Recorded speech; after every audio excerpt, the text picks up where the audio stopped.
នមស្ការព្រះថេរៈគ្រប់ផងចម្រើនពរញាតិញោមនេះជាបរិយាយធម៌ដែលពពុទ្ធព្រះអង្គត្រាស់ដឹងហើយពេលព្រះអង្គចេញសម្ដែងពធដំបូងបង្អស់ពធដែលព្រះអង្គសម្ដែងគឺអំពីអរិយសច្ចៈហើយអរិយសច្ចៈដែលព្រះអង្គប្រកាសសម្ដែងនោះគឺផ្ដើមអំពីទុក្ខសច្ចៈធម៌នេះគឺជាបរិយាយធម៌មួយដែលមានជំរឿបងតតែចិត្តយើងបានអប់រំចិត្តយើងមានសតិមានស្មារតីហើយយើងផ្ចង់ទៅក្នុងបរិយាយពធនោះទើបយើងអាចយល់ទៅក្នុងអត្តន័យ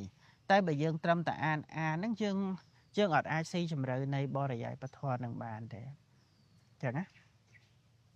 អឺនៅក្នុងសច្ចៈទី1ព្រះអង្គប្រកាសសម្ដែងអំពីទុក្ខសច្ចៈជាសេចក្តីពិតនោះមានសភាពប្រសើរ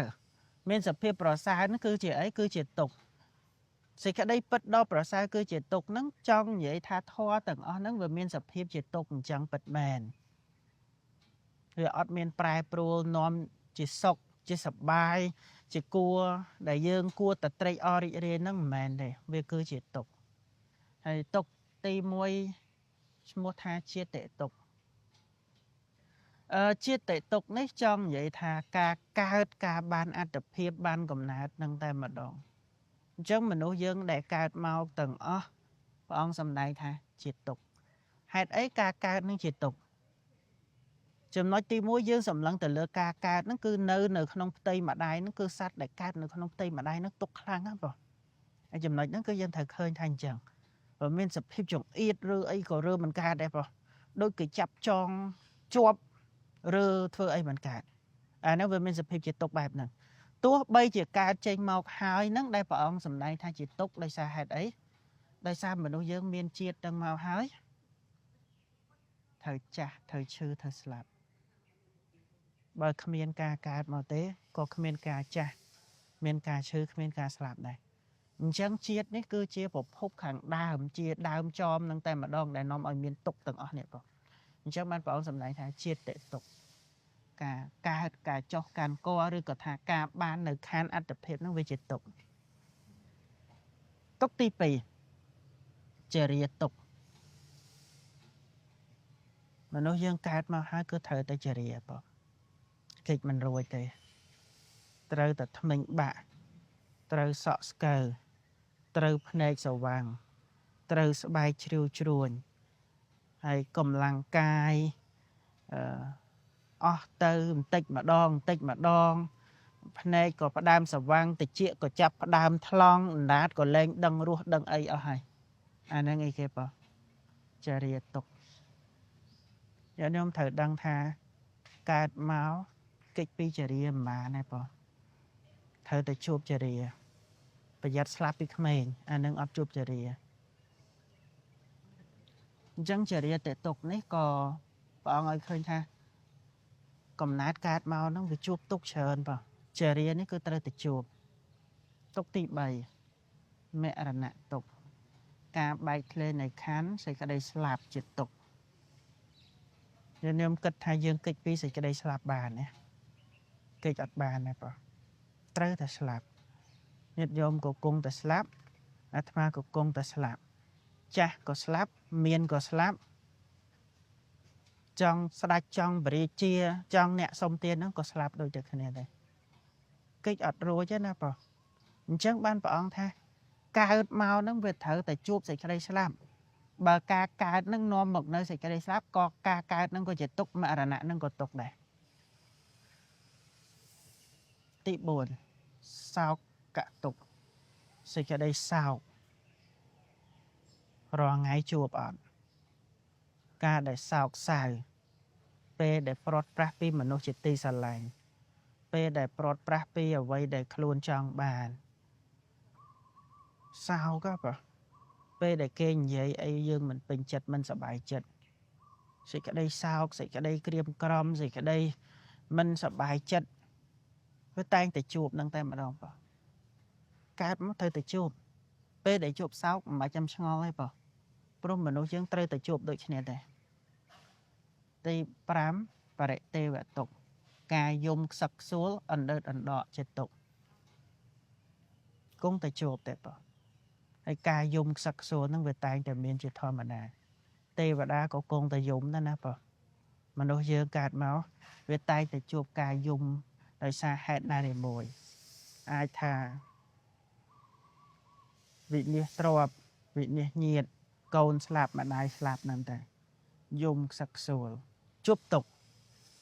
6ទុក្ខទុក្ខទុក្ខទុក្ខនេះសំដៅដល់សេចក្តីទុក្ខផ្លូវកាយអញ្ចឹងណាបងសេចក្តីទុក្ខផ្លូវកាយនេះមិនក៏ឈ្មោះថាទុក្ខទុក្ខវាពិបាកទ្រាំបងឈឺក្បាលទៅឈឺធ្មេញទៅឈឺដៃឈឺជើងឈឺកាពះឈឺ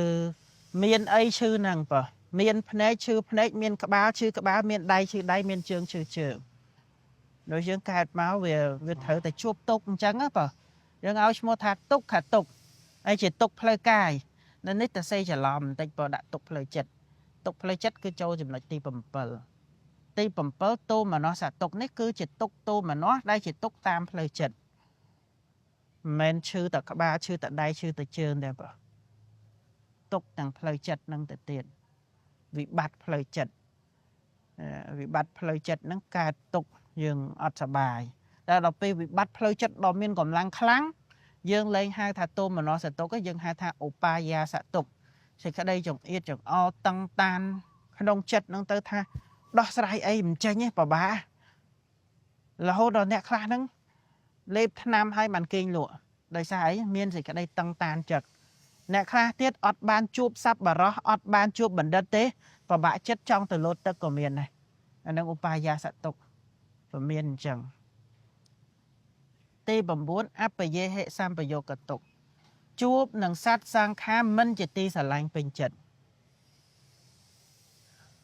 សេចក្តីទុក្ខនេះក៏គង់តែមានដែរបងរាល់ថ្ងៃមិនមែនយើងបានជួបតែមនុស្សដែលយើងស្រឡាញ់មនុស្សដែលយើងចូលចិត្តមនុស្សដែលយើងចង់ជួបចង់ឃើញទេអ្នកដែលយើងចង់ជួបក៏គង់តែជួបអ្នកដែលមិនចង់ជួបក៏គង់តែជួបដែរអារម្មណ៍ដែលយើងចង់ឃើញក៏យើងគង់តែឃើញអារម្មណ៍ដែលមិនចង់ឃើញក៏គង់តែឃើញដែរវាតែងតែជួបទុកបែបហ្នឹងបងអាហ្នឹងគេឲ្យឈ្មោះថាអបយេហិសម្បយោគទុក្ខជួបប្រសពនឹងរបស់ដែលមិនជាទីពេញចិត្តណាដល់ពេលទី10អបយេហិវិបយោគទុក្ខទុក្ខព្រោះព្រាត់ប្រាសអំពីសង្ខារនិងរបស់ជាទីស្រឡាញ់របស់ណាដែលជាទីស្រឡាញ់ផ្ទះសម្បែងទ្រព្យអីផ្សេងរបស់ហ្នឹងវាអត់អាចនៅជាមួយយើងរហូតទេបើទូរស័ព្ទក៏គង់តែបែកបាក់ស្បែកជើងហ្នឹងប្រើក៏គង់តែខូចអស់ទៅសម្លៀកបំពាក់នេះប្រើទៅក៏គង់តែអស់ទៅសូន្យទៅហើយសង្ខារហ្នឹងដូចជាម្ដាយដូចជាឪពុកបងប្អូនប្រុសបងប្អូនស្រីកូនប្រុសកូនស្រីហ្នឹងទៅស្លាប់ចោលគ្នាបើ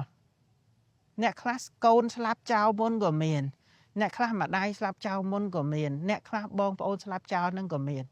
អញ្ចឹងអាការព្រាត់ប្រាសពីមនុស្សដែលយើងស្រឡាញ់យើងជាទីពេញចិត្តហ្នឹងជាតែងតែជួបព្រះអង្គឲ្យឈ្មោះថាបយេហិវិបយោគទុក្ខទុក្ខហ្នឹងក៏ត្រូវតែជួបដែរបងកំណែតកើតជាមនុស្សនេះជួបទុក្ខច្រើនណាស់ព្រះអង្គចង់ឲ្យយើងមានបញ្ញាស្មារតីតម្កល់នៅសតិឲ្យឃើញថាទុក្ខហ្នឹងវាមានធម្មតាអញ្ចឹងពេលដែលជួបទុក្ខហ្នឹងហើយគឺយើងត្រូវប្រើសតិប្រើស្មារតីប្រើបញ្ញាឲ្យឃើញសភាពពិតថាអ្នកណាក៏កើតមកត្រូវតែជួបទុក្ខទាំងអស់ហ្នឹងដែរអ្នកខ្លះជួបច្រើនអ្នកខ្លះជួបតិចណាទី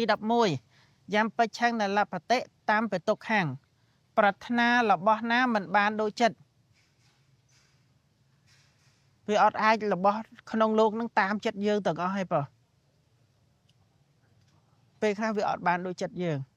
ពេលដែលយើងចង់ហើយមិនបានដូចចង់អាហ្នឹងក៏ជាទុក្ខដែរអញ្ចឹងកុំចង់ខ្លាំងពេកបើរៀនមានស្មារតី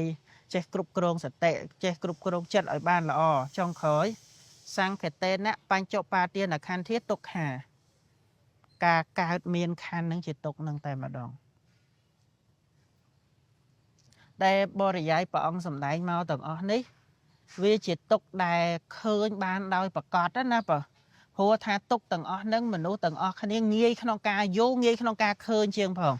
តែដោយសង្ខេបបំព្រួញទៅព្រះអង្គឲ្យយើងពិចារណាខណ្ឌ5ទាំងមូលនេះ ហើយយើងធ្លាប់ប្រកាន់ថារូបអញសុកនឹងទុកនឹងអញអាការចាំនឹងក៏អញអាការតាក់តែងនឹងក៏អញអ្នកដឹងអញអ្នកឃើញអញអ្នកលឺព្រះអង្គពង្រៀនឲ្យឃើញថានឹងត្រឹមតែជាខណ្ឌ5ប៉ុណ្ណោះខណ្ឌ5នឹងឯងគឺជាឧបាទានខណ្ឌដែលជាទុកហើយយើងធ្លាប់ប្រកាន់ថាយើងនឹងមិនមែនជាយើងទេវាជារបស់មិនទៀងវាជាទុកវាជាអនត្តាបរិយាយពធនៅពេលដែលយើងតម្កល់សតិស្មារតីហើយយើង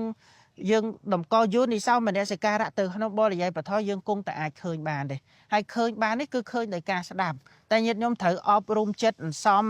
សំរឿយរហូតដល់ថាបញ្ញាយើងឃើញនៅខ្លួនឯងត្រូវត្រាស់ដឹងនៅអរិយសច្ចៈនឹងដោយខ្លួនឯងព្រះអង្គនៅពេលដែលត្រាស់ដឹងនៅទុក្ខសច្ចៈនឹងហើយទើបព្រះអង្គបានត្រាស់ដឹងជាព្រះពុទ្ធអញ្ចឹងហ៎បងអញ្ចឹងញាតិញោមមើលអាហើយទៅទុកទាំង12កងទុកទាំងអស់ហ្នឹងមនុស្សយើងកើតគង់តែជួបតិចជួបច្រើនពេលដែលជួបត្រូវមានសតិមានស្មារតីឲ្យឃើញថាទុកទាំងអស់ហ្នឹងវាមានតាមធម្មតាអញ្ចឹងប៉ុណ្ណឹងចាស់បងអនុមោទនា